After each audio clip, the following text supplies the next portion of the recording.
चलो चले वृंदावन धाम।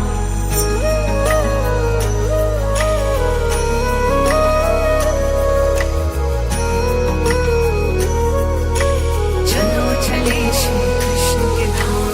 चलो चले हम कृष्ण की नगरी श्री वृंदावन धाम।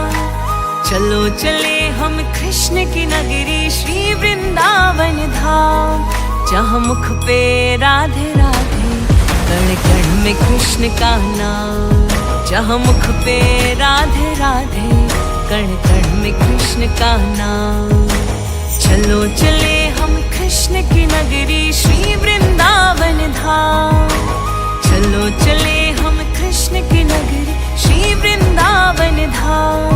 जहाँ मुख पे राधे राधे, कण कण में कृष्ण का नाम। जहाँ मुख पे राधे राधे, कण कण में कृष्ण का नाम। चलो चले हम कृष्ण की नगरी।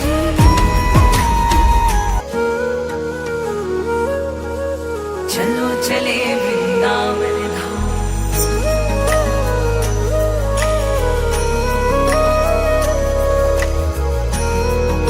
ओम श्री कृष्ण परब्रह्मणे नमः। श्रीमद्भगवद्गीता अथ द्वितीयोऽध्यायः सांख्ययोगः। श्रीभगवानुवाच अशोच्यानन्वशोषस्त्वं प्रज्ञावादांश भाषसे गतासु न गतासूंश्च नानुशोचन्ति पंडिताः। न त्वेवाहं जातुनासं न त्वं नेमे जनाधिपाः। न चैव न भविष्यामः सर्वे वयमतः परम्। देहिनोऽस्मिन् यथा देहे कौमारं यौवनं जरा, तथा देहान्तरप्राप्तिः धीरस्तच्चनमुह्यति।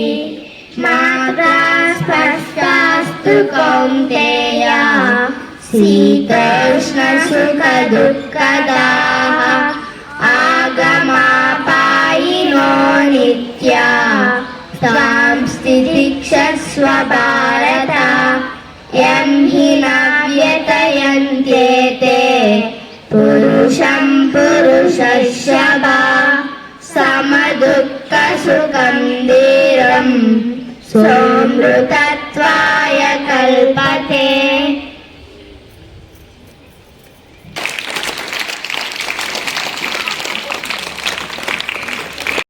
ओम श्री कृष्ण परब्रह्मणे नमः।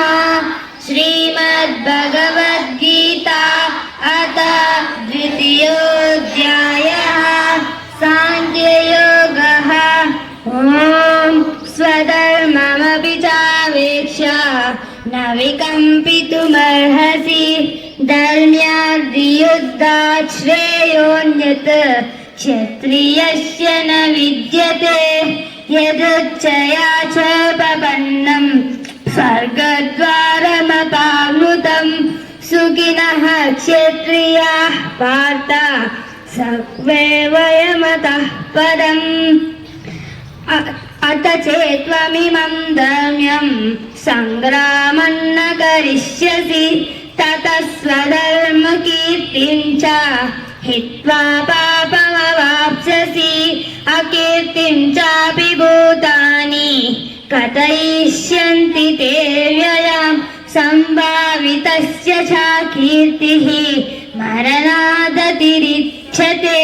भयाद्रणादु परतं मच्यन्ते त्वां महारथाः।